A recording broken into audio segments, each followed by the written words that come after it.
আসসালামু আলাইকুম, শুভেচ্ছা সহ আমন্ত্রণ জানাচ্ছি দেশের এবং দেশের বাইরের সকল দর্শক শ্রোতাকে চ্যানেল আই সংবাদ আয়োজন নিয়ে বার্তাকক্ষে রয়েছি আহমেদ মেহেদী হাসান। সংবাদের শুরুতেই চলুন জেনে নেওয়া যাক ফ্রেশ আটা ময়দা সুজি সংবাদ শিরোনাম। বান্দরবানে পাহাড় ধসে রুমা উপজেলার সঙ্গে জেলা সদরের যোগাযোগ বিচ্ছিন্ন। লক্ষ্মীপুর ও নোয়াখালীর হাতিয়ায় পানিবন্দী কয়েক হাজার মানুষ। জাপানের প্রধানমন্ত্রী শিগেরু ইশিবার সঙ্গে প্রধান উপদেষ্টা অধ্যাপক ইউনুসের বৈঠক। বাংলাদেশের জাপানের 13,000 কোটি টাকা সহায়তার আশ্বাস। বাংলাদেশ ক্রিকেট বোর্ডের নতুন সভাপতি দেশের প্রথম টেস্ট সেঞ্চুরিয়ান আমিনুল ইসলাম বুলবুল। বিসিবি সভায় পরিচালকদের ভোট। এবং এক ম্যাচ হাতে রেখে বাংলাদেশের বিপক্ষে 2-0 টি-20 সিরিজ জিতল পাকিস্তান। 9 নম্বরে ব্যাটিংয়ে নেমে হাফ সেঞ্চুরি তানজিম সাকিবের।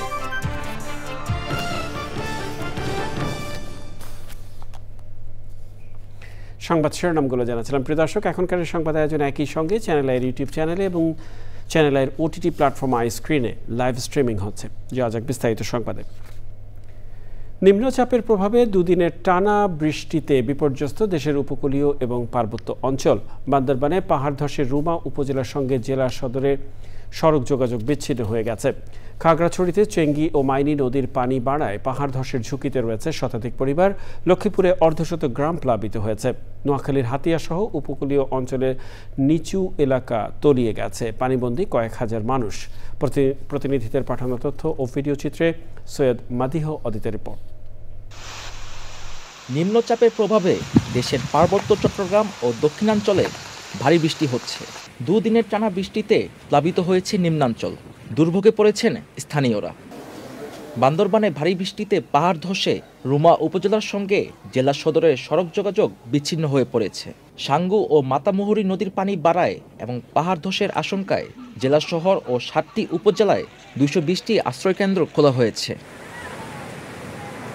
নোয়াখালীতে 24 ঘন্টায় 285 মিলিমিটার বৃষ্টিপাত রেকর্ড করা হয়েছে। জেলায় চলতি মৌসুমে একদিনে সর্বোচ্চ বৃষ্টির রেকর্ড এটি। এতে হাতিয়া সহ উপকূলীয় অঞ্চলের বিভিন্ন নিচু এলাকা প্লাবিত হয়েছে। পানিবন্দী হয়েছেন কয়েক হাজার মানুষ। খাগড়াছড়িতে বৃষ্টিপাত অব্যাহত রয়েছে। পাহাড়ি ঢল ও বৃষ্টির কারণে চেঙ্গি ও মাইনি নদীর পানি বেড়েছে। ভারী বৃষ্টির কারণে পাহাড় ধসের আশঙ্কা দেখা দিয়েছে। খাগড়াছড়ি সদর উপজেলা নির্বাহী কর্মকর্তা জানিয়েছেন, এই মুহূর্তে 4টি আশ্রয়কেন্দ্র খোলা হয়েছে। টানা বৃষ্টিতে লক্ষ্মীপুরে অর্ধশত গ্রাম প্লাবিত হয়েছে। মেঘনা নদী উত্তাল। ভারী বর্ষণ ও জলাবদ্ধতায় আউশের বীজতলা সহ গ্রীষ্মকালীন শাকসবজির ব্যাপক ক্ষতি হয়েছে। লক্ষ্মীপুরের জেলা প্রশাসক জানিয়েছেন, ক্ষয়ক্ষতি নিরূপণে সংশ্লিষ্টদের নির্দেশ দেওয়া হয়েছে। সৈয়দ মাদিহ অদিত। বাজেট সহায়তা, রেলপথের উন্নয়ন এবং অনুদান হিসেবে প্রায় 13,000 কোটি টাকা সহায়তা দেবে জাপান। টোকিওতে জাপানের প্রধানমন্ত্রী শিগেরু ইশিবার কার্যালয়ে প্রধান উপদেষ্টা অধ্যাপক মোহাম্মদ ইউনুসের বৈঠকে এ সিদ্ধান্ত হয়। জাপানের ব্যবসায়ীদের সঙ্গে বৈঠকে নতুন বাংলাদেশ বিনির্মাণে জাপানি কোম্পানিগুলোকে বাংলাদেশে আরও বিনিয়োগের আহ্বান জানান প্রধান উপদেষ্টা। এছাড়া সোকা বিশ্ববিদ্যালয়ের দেয়া সম্মানসূচক ডক্টরেট ডিগ্রি গ্রহণ করেন অধ্যাপক ইউনুস। চক্রমালিথার রিপোর্ট। জাপান সফরের তৃতীয় দিন অন্তর্বর্তী সরকারের প্রধান উপদেষ্টা প্রফেসর মোহাম্মদ ইউনুস বৈঠক করেন জাপানের প্রধানমন্ত্রী শিগেরু ইশিবার সঙ্গে। বৈঠকে জাপান ও বাংলাদেশের মধ্যে 6টি সমঝোতা স্মারক সই হয়। অন্তর্বর্তী সরকারের পক্ষ থেকে জানানো হয়েছে, বাংলাদেশের বিভিন্ন খাতে প্রায় 13,000 কোটি টাকা সহায়তা ও অনুদান দেবে জাপান। $418 মিলিয়ন হচ্ছে বাজেটারি সাপোর্ট। এটা ওরা বলছে হলো ডেভেলপমেন্ট পলিসি লোন ওরা দিচ্ছে। আমাদের আসলে এখন যে ইকোনমিক যে আমরা যে রিকভারির মধ্যে আছি, সেই রিকভারিতে এটা হেল্প করবে আমাদের। টোকিওতে ব্যবসায়ীদের সঙ্গে বৈঠক করেন প্রধান উপদেষ্টা। নতুন বাংলাদেশ বিনির্মাণে জাপানি ব্যবসায়ীদের বাংলাদেশে আরও বিনিয়োগের আহ্বান জানান। প্রধান উপদেষ্টা বলেন, গত 10 মাসে প্রতিটি জিনিস আমাদের নতুন করে তৈরি করতে হচ্ছে। এক্ষেত্রে জাপানি ব্যবসায়ীদের সহযোগিতা চান প্রফেসর ইউনুস। তাদের কাছে কিছু কিছু ইস্যুতে আমরা সাহায্য চেয়েছি, তারা জানিয়েছে যে তারা আমাদের পাশে থাকবে। পরে জাপানের সোকা বিশ্ববিদ্যালয়ের অনুষ্ঠানে যোগ দেন প্রধান উপদেষ্টা প্রফেসর মোহাম্মদ ইউনুস। সেখানে অধ্যাপক ইউনুসকে সম্মানসূচক ডক্টরেট ডিগ্রি দেয়া হয়।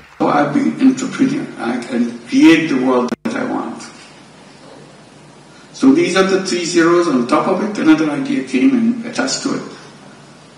Business for profit maximization. I said, who said so? We'll create business for no profit at all, for no personal profit. Company business will make profit, but profit will stay with the business, not with the owner. প্রধান উপদেষ্টা জাপানের ব্যবসায়ীদের সঙ্গেও মত বিনিময় করেন। আপনাদের সমর্থন না পেলে, আপনাদের এই সাহায্য না পেলে বাংলাদেশ উঠে দাঁড়াবার কোনো সুযোগ ছিল না। এখন উঠে দাঁড়িয়েছে, আপনাদের এই সমর্থন আরো লাগবে, যাতে করে যত কিছুর কথাগুলো বললেন সেগুলো যেন সুন্দরভাবে আমরা করে ফেলতে পারি। টোকিওতে বাংলাদেশ দূতাবাসে মত বিনিময় অনুষ্ঠানে শতাধিক প্রবাসী বাংলাদেশি অংশ নেন। চকর মালিথা, চ্যানেল আই। বিএনপির প্রতিষ্ঠাতা সাবেক রাষ্ট্রপতি জিয়াউর রহমানের শাহাদাত বার্ষিকী উপলক্ষে যুক্তরাজ্যে বিএনপির উদ্যোগে খতমে কোরআন, মিলাদ ও দোয়া মাহফিল হয়েছে। অনুষ্ঠানে প্রধান অতিথি ছিলেন বিএনপির ভারপ্রাপ্ত চেয়ারম্যান তারেক রহমান। ফজলুল হকের ভিডিও চিত্রে লন্ডন থেকে শাহ এমি হোসেনের রিপোর্ট।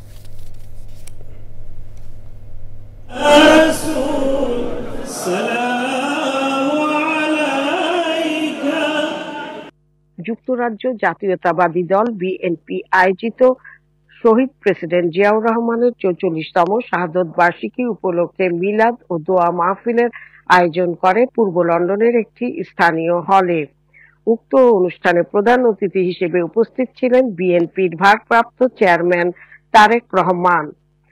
তারেক রহমান তার বক্তব্যে বলেন, শহীদ জিয়াউর রহমান যেমন বাংলাদেশের বহুদলীয় গণতন্ত্র প্রতিষ্ঠা করেছিলেন, শহীদ রাষ্ট্রপতি জিয়াউর রহমান যেমন বাংলাদেশে বহুদলীয় গণতন্ত্র প্রতিষ্ঠিত করেছিলেন, ঠিক একইভাবে পরবর্তীতে বিভিন্ন সময় বিভিন্ন ষড়যন্ত্রের কারণে বাংলাদেশের গণতন্ত্রের গতিকে প্রতিরোধ করা হয়েছে। গণতন্ত্র প্রতিষ্ঠা করতে গিয়ে মানুষের অধিকার, রাজনৈতিক অধিকার, মানুষের কথা বলার অধিকার প্রতিষ্ঠিত করতে গিয়ে বাংলাদেশ জাতীয়তাবাদী দল বিএনপি এবং এর বাইরেও বহু রাজনৈতিক দলের নেতাকর্মী, এমনকি সমাজের বিভিন্ন শ্রেণী পেশার মানুষ শহীদ হয়েছেন, আত্মহত্যা দিয়েছেন। শহীদ প্রেসিডেন্ট জিয়াউর রহমানের শাহাদত বার্ষিকী উপলক্ষে তারেক রহমান সকলের কাছে দোয়া চান। সকলকে অনুরোধ করব, শহীদ রাষ্ট্রপতি জিয়াউর রহমানের শাহাদত বার্ষিকী উপলক্ষে আমরা যেমন তার জন্য দোয়া চাইব, আমরা বাংলাদেশের গণতন্ত্রকে প্রতিষ্ঠিত করার জন্য, এই দেশকে স্বাধীন করার জন্য যেখানে যত মানুষ আত্মহত্যা দিয়েছেন জীবন, যেখানে যত মানুষ বিভিন্নভাবে ক্ষতিগ্রস্ত হয়েছেন, প্রত্যেকের জন্য আমরা আল্লাহর দরবারে দোয়া চাইব। এখানে আমরা বাংলাদেশের গুড ভবিষ্যৎ সামনে আজকে আমাদের মরহুম প্রেসিডেন্ট জিয়াউর রহমানের ৪৪তম মৃত্যুবার্ষিকীর উপলক্ষে আজকে এখানে মিলাদ ও দোয়া মাহফিলের প্রধান অতিথি হিসেবে উপস্থিত ছিলেন আমাদের ভারপ্রাপ্ত চেয়ারম্যান জনাব তারেক রহমান। ইনশাল্লাহ এখানে অনেক লোক হয়েছে।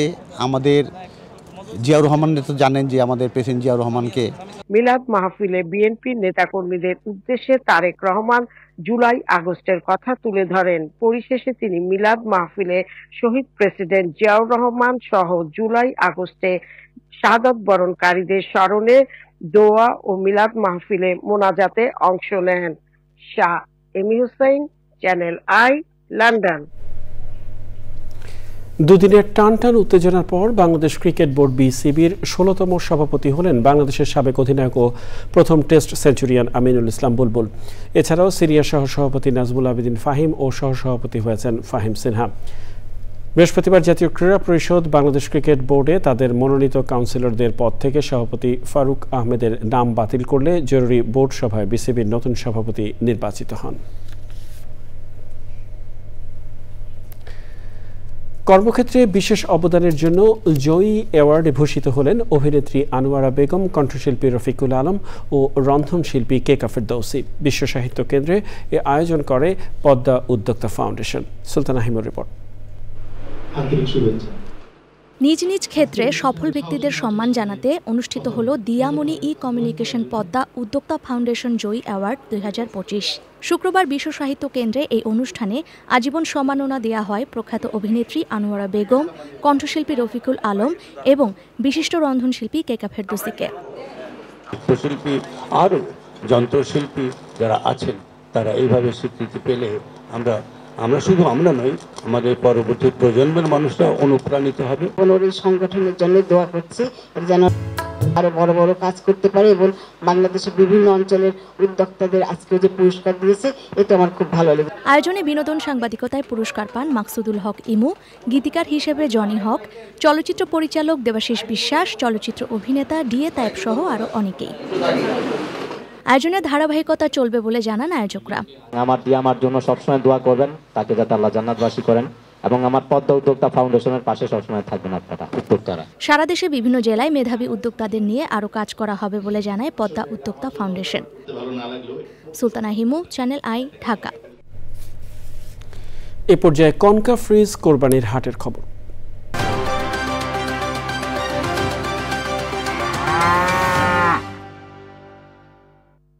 অ্যাক্টিভেটেড কার্বন ডিওডোরাইজার যুক্ত কনকা ফ্রিজে এক খাবারের গন্ধ অন্য খাবারে যেতে পারে না।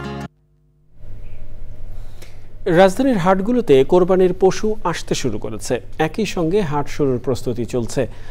হাতে অনেকটা সময় থাকায় ক্রেতারা পছন্দের পশু কিনতে দাম যাচাই বাছাই করছেন। 2-3 দিনের মধ্যে হাট জমতে শুরু করবে বলে আশা করছেন ব্যাপারীরা। হাটের নিরাপত্তায় সতর্ক রয়েছে আইন শৃঙ্খলা রক্ষাকারী বাহিনী। শাকের আদনানের রিপোর্ট। দেশের বিভিন্ন প্রান্ত থেকে রাজধানীর কোরবানির হাটগুলোতে পশু আসতে শুরু করেছে। শাহজাহানপুর হাটে ক্রেতা বিক্রেতাদের পদচারণায় মুখরিত হাট প্রাঙ্গণ। হাট তো আপনার মেরাদে ওগুলো নাই, তো ওইবারের তুলনায় এবার এই জায়গাটার চাপ একটু বেশি হবে।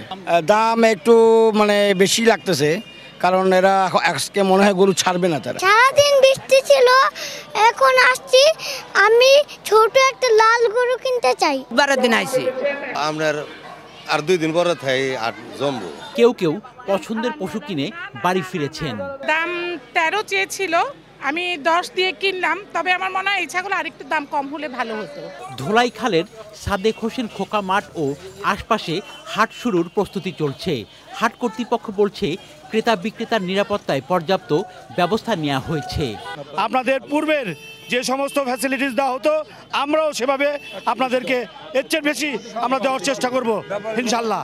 হাটের যারা পাইকার আছে তাদের নিরাপত্তার জন্য পর্যাপ্ত পরিমাণে ব্যবস্থা আছে এবং আমাদের টোটাল হাটটা সম্পূর্ণভাবে এটা সিসি ক্যামেরা দ্বারা নিয়ন্ত্রিত এবং এই হাটে ব্যাংকিং ব্যবস্থা আছে। এবার ঢাকা উত্তর ও দক্ষিণ সিটি কর্পোরেশনে স্থায়ী ও অস্থায়ী সহ 18টি পশুর হাট বসেছে। শাকের আদনান, চ্যানেল আই, ঢাকা। এ পর্যায়ে নিটল টাটা কৃষি সংবাদ।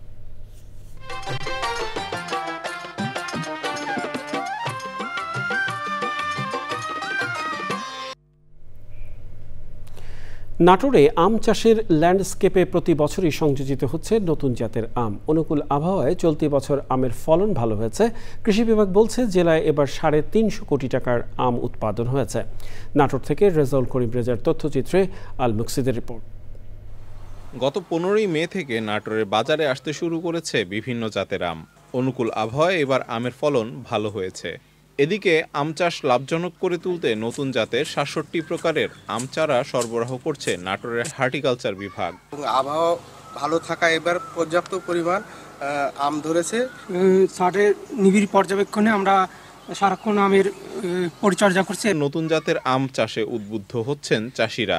বিভিন্ন রকম আমের গাছ আছে এবং এখানে আমের যে ফলনগুলো হয়েছে অনেক ভালো ফলন হয়েছে, তাই আমি চিন্তা ভাবনা করছি এখান থেকে কিছু চারা নিয়ে যে আমি একটা বাইরে বাগান করব। জেলায় এবার 5693 হেক্টর জমিতে আম চাষ হয়েছে বলছে হর্টিকালচার বিভাগ। সেন্টার নাটোরে যে সমস্ত প্রায় 67 প্রকারের জাতের আমের এখানে জাত আছে, তার মধ্যে কৃষকরা যেগুলো মানে বাগান আকারে স্থাপন করছে যে জাতগুলো, সে জাতগুলো বেশ ভালো একটা ফলন হবে বলে মনে করা হচ্ছে। নাটোরে নতুন জাতের আম চাষের ফলে আম চাষে এসেছে নতুন বৈচিত্র্য। প্রয়োজনীয় পৃষ্ঠপোষকতা পেলে আম চাষ আরও বৃদ্ধি পাবে বলছে সংশ্লিষ্টরা। আল মুকসিদ, চ্যানেল আই। দেখবেন প্রকৃতি সংবাদ।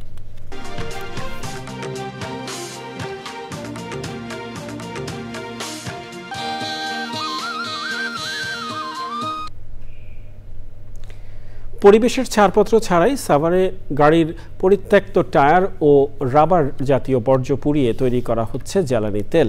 কারখানার দুর্গন্ধযুক্ত কালো ও বিষাক্ত ধোঁয়া ছড়িয়ে পড়েছে আশেপাশের এলাকায়, আর এতে হুমকিতে পড়েছে জনস্বাস্থ্যসহ প্রাণ প্রকৃতি।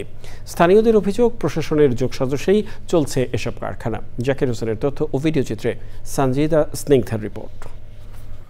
নির্মল বায়ু যেমন মানুষকে বাঁচাতে পারে, তেমনি দূষিত বায়ু মানুষের মৃত্যুর কারণও হতে পারে। সাভারের ভাকুরতা ইউনিয়নে অবৈধভাবে দীর্ঘদিন ধরে টায়ার পুড়িয়ে ফার্নেস অয়েল তৈরি করে আসছে বেশ কিছু কারখানা। বাতাসে ছড়াচ্ছে ক্ষতিকর কার্বন মনোক্সাইড, নাইট্রোজেন ও মিথেন সহ বিভিন্ন রাসায়নিক গ্যাস। টায়ার পুড়িয়ে যেসব প্রতিষ্ঠান ছিল সাভারে, আমরা অলমোস্ট বেশিরভাগই হলো যে বুলডোজার দিয়ে ঘুরিয়ে দিয়েছি। তো ভবিষ্যতে হলো যে এরকম যদি আরো কিছু আমাদের কাছে থাকে, তথ্য থাকে, এবং যদি আপনাদের মাধ্যমে যদি তথ্য আসে, সেগুলো হলো যে অতীতের নেই, ভবিষ্যতে এগুলো আমরা ঘুরিয়ে রাখি। পরিবেশ সংরক্ষণ আইনে দোষীদের বিরুদ্ধে দ্রুত কঠোর পদক্ষেপ নেওয়ার আহ্বান জানিয়েছেন স্থানীয়রা। সঞ্জিদা স্নিগ্ধা, প্রকৃতি ও জীবন ডেস্ক, চ্যানেল আই। প্রিয় দর্শক, সংবাদের শেষ প্রান্তে আমরা চলুন আরও একবার জেনে নেওয়া যাক যা ছিল এখনকার ফ্রেশ আটা ময়দা সুজি সংবাদ শিরোনামে। বান্দরবানে পাহাড় ধসের রুমা উপজেলার সঙ্গে জেলা সদরের যোগাযোগ বিচ্ছিন্ন। লক্ষ্মীপুর ও নোয়াখালীর হাতিয়ায় পানিবন্দী কয়েক হাজার মানুষ। জাপানের প্রধানমন্ত্রী শিগেরু ইশিবার সঙ্গে প্রধান উপদেষ্টা অধ্যাপক ইউনুসের বৈঠক। বাংলাদেশে জাপানের 13,000 কোটি টাকা সহায়তার আশ্বাস। বাংলাদেশ ক্রিকেট বোর্ডের নতুন সভাপতি, দেশের প্রথম টেস্ট সেঞ্চুরিয়ান আমিনুল ইসলাম বুলবুল। বিসিবি সভায় পরিচালকদের ভোট। এবং এক ম্যাচ হাতে রেখে বাংলাদেশের বিপক্ষে 2-0 টি-20 সিরিজ জিতল পাকিস্তান। 9 নম্বরে ব্যাটিংয়ে নেবে হাফ সেঞ্চুরি তানজিম সাকিবের।